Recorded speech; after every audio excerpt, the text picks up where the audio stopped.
Hey YouTube, so in the garage again today, hopefully doing something really quickly because it is a Sunday and I need this by tomorrow, well at least done.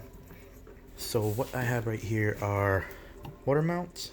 I took off my overpipe, a transmission color stiffener mounting by Whiteline, and the Verus cover on the transmission or manual transmission cars. Alright, so first off, I got the motor mounts here. These are actually STI motor mounts specifically for the BRZ FRS GT86. Now the reason for getting this is because I am boosted now at 12 PSI and running it at E85, so I'm seeing a lot more torque than what OEM has. Probably around twice actually. Maybe not, or maybe yeah, twice the torque. So I wanted a little bit more stiffer drivetrain just to make the car a little bit more happy when it revs out, to give it that stiffer feel. And in addition to that, this would help out too. So I got the transmission mount or collar mount right now, and they do make a transmission collar for an STI version of that for this car as well, but I haven't been able to find that use because it's kind of expensive, around 500, not 500 but 150 for just those color. And I think brand new these cost around $250 to $300 as well. And in terms of safety, of course, having a stiffer motor mount kind of helps the engine rev up a little bit more happy rather than having a shaky engine trying to rev itself up, right? So that's one of the main reasons for that. Now next up is this one, pretty much self-explanatory. It's a little rubber thing that goes around the color mounting of the transmission mount. So once you put that in, it should stiffen up the transmission and kind of lessen the drivetrain flex that it has whenever I'm switching, and because again it's because of that added torque. And finally, I have the Verus bell housing cover here. So the reason why I got this is because I was driving one day in the freeway and I suddenly started to smell like a burning smell of some sort, like a rubber burning smell, or maybe like a burning clutch smell. And it actually took me a while to figure out what it was. First I thought it was a plastic bag stuck on the car, under the car, and it just kind of sort of melted. But it would the smell would come up every time I revved the car past 3,000 to 5,000 RPM. So obviously the car is going to be running really fast, or the transmission. And I found out that the bell housing cover in my transmission wasn't there, so I'll show you guys that. So what I found is that you guys see that big hole right there, so it's kind of like an inspection hole of some sort. There's usually a rubber boot that goes on top of that, and it kind of just sits on there. So what probably happened is it fell inside, so it's a rubber thing, right? And your flywheel is basically right there, along with your I forgot what that metal plate is. So what I'm thinking is it went inside and just kind of just shredded and kept on shredding every time I rev the car up. Right now the burning smell is gone because it probably just shredded itself off until it's I don't know where it went. So as far as damages or anything with the transmission, hopefully there's nothing wrong with my transmission as of now. I haven't had any issues with it, but yeah, so that is basically the reason for this cover here. Now this is metal and it's bolted right through, so there's no chance of it falling off. And how I found that is reading through forums and Facebook pages that some people did have that same problem of that bell housing cover either going inside or kind of loosening up and just flying off. So if you guys one day do have that rubber or clutch burn smell, make sure you check your bell housing cover because that might have fallen inside.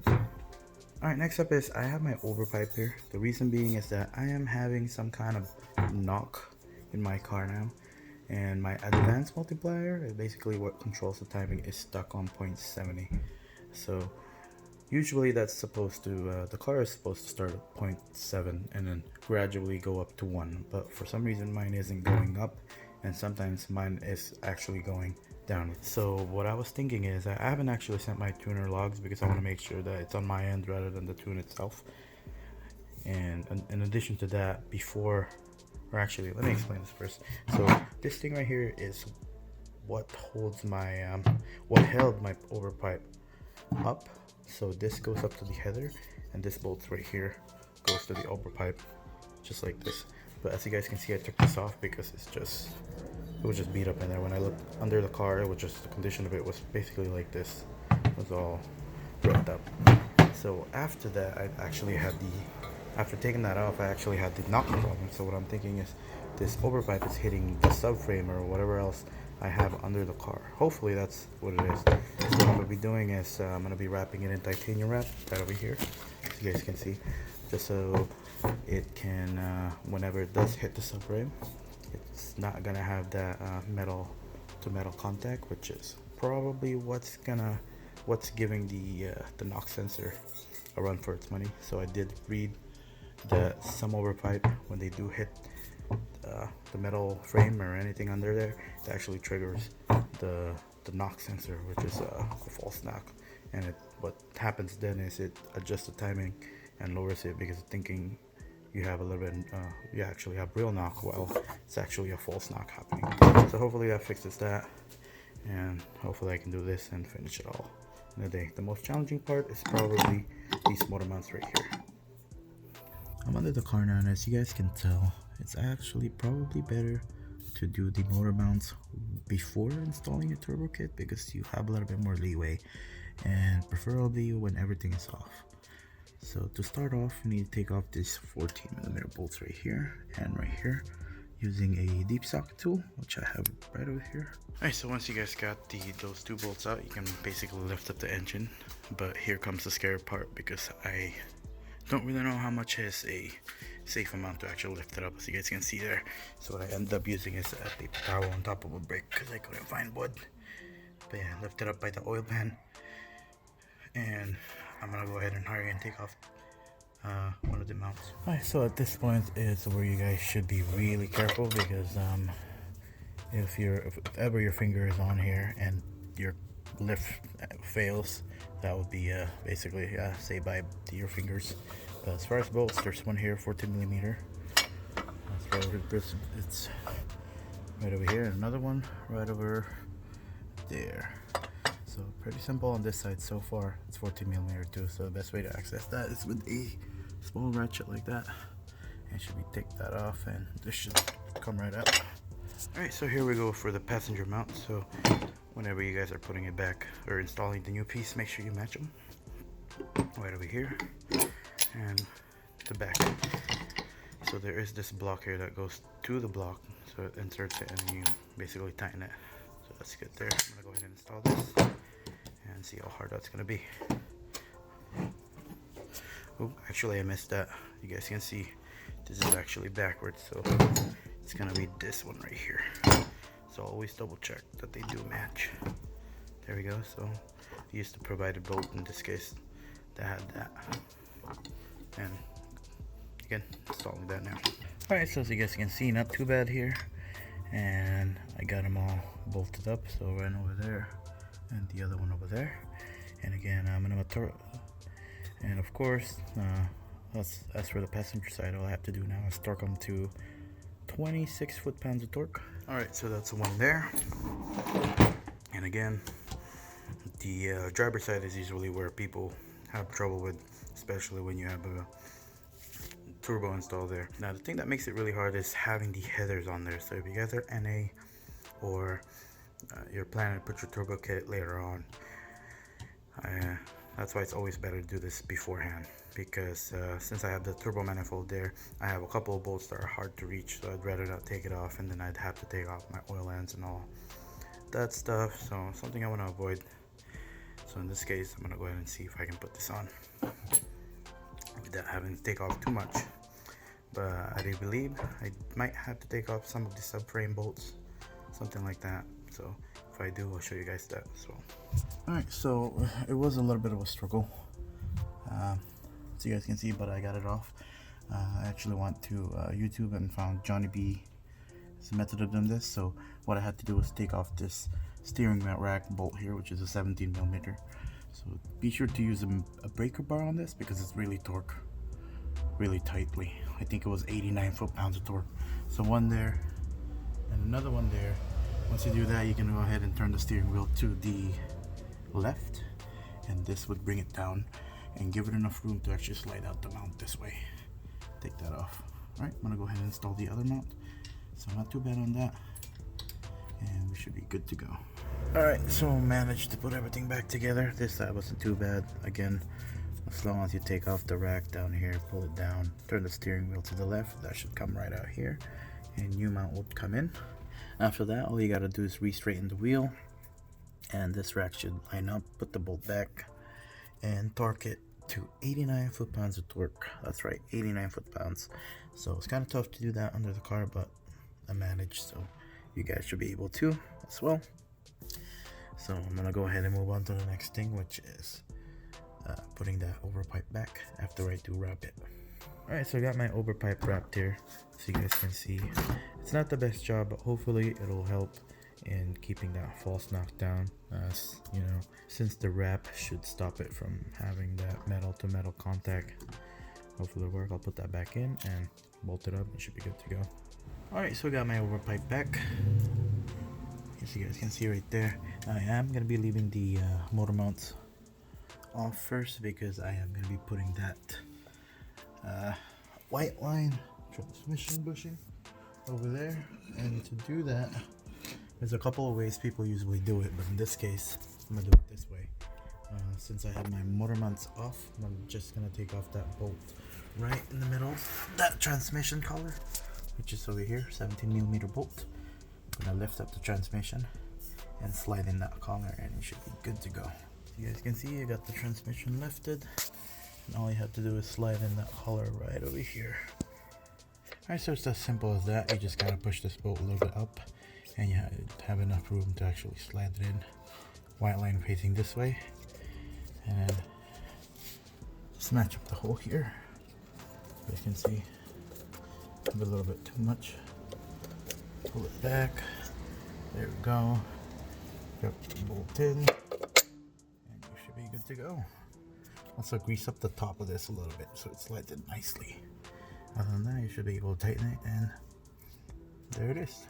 Alright, so as far as torque spec, there's not really a specified one for this that I found, at least.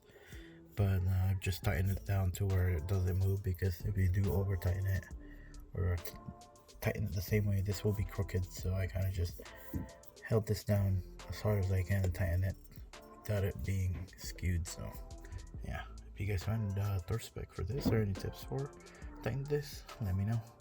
It actually helps to read the instructions, because it does state that that middle bolt is 40 foot-pounds. So don't forget to torque that to 40 foot-pounds. And also, if you buy this new, which I recommend you should, because it's cheap enough, it's like around $30-40. So if you do buy it that way, there is a high performance bushing lubricant that you need to put in there, which I didn't, so I use my own lubricant, so hopefully that'll hold for now. But yeah, always read the instruction and look through the packaging, because it was kind of hidden inside this paper. So yeah, torque that down to 40 foot-pounds, and then the motor mount as well, since I'm down there for 45 foot-pounds. Oh, also, since I am under the car and I do need to take out my transmission linkage to the short shifter, and I have access to that, I did forget to mention I did get this anti-rattle kit from IRP a while back. And as you guys notice, there isn't extra parts in here. That is because in my shifter itself, when I installed it, and since I bought it used, I actually didn't have the bottom piece here that covers out the tunnel. And what I experienced with that is that there is a lot of road noises because of that. And I've actually had this a while now, but I just haven't had the time to install it, so I'm gonna do that right now. But other than that, should be self-explanatory. The anti-rattle kit itself comes with the rubber, kind of like I would say a rubber gasket that goes before the tunnel itself, this one, and on top of the shifter assembly. In addition to that, there's this nylon washers that also goes before these bolts here to help kind of keep the rattle in place, hopefully. But I'm really excited to have this cover here, which would probably decrease the road noise that I'm hearing every time I'm driving everywhere. So yeah, and again, I did get this straight from IRP. It was around $70, a little bit expensive, but there's really no other place I could get it from, so I went ahead and got that from them. Alright, you guys, for the bell housing cover, not too bad here. This is a 14mm bolt, so take that off, and another one is over there, which is a, you guys a closer look, 12mm. The only difference is that there's the ground wire wiring in there. So what you're gonna have to do is basically unbolt those and put this thing on, like so, just like that. Right, and then when you put this on, so this is how it goes here in the ground wire. It's gonna be the bell housing cover, the ground wire, and then the bolt. The ground wire is gonna be in the middle. So yeah, that's about it. Get you guys a good look at this piece. It was nicer when it was clean, but now it's all scratched up.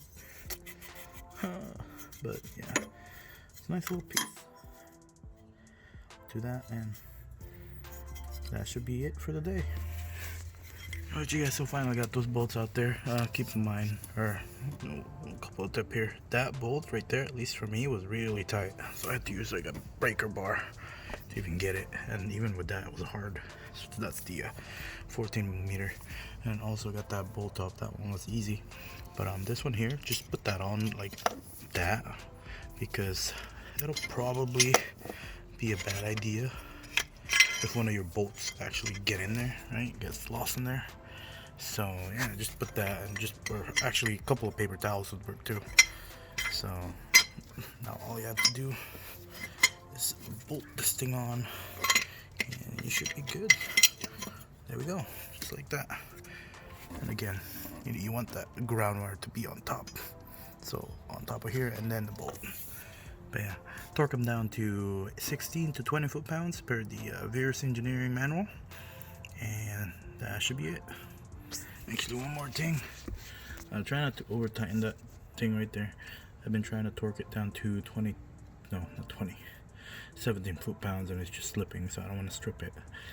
So just give it a couple of ungadungas, or what they call it, and yeah. Alright, you guys, so that should be it for this video. I think it's gone on long enough. For the next video, I guess I'm gonna give in my input or review or overview of what I think about what I just installed: the motor mounts, the shifter here. Obviously that bell housing cover is not gonna affect anything, but yeah. And I guess as an added bonus, I'll give you guys a sneak peek of what I'm gonna be working on for the next couple videos coming up.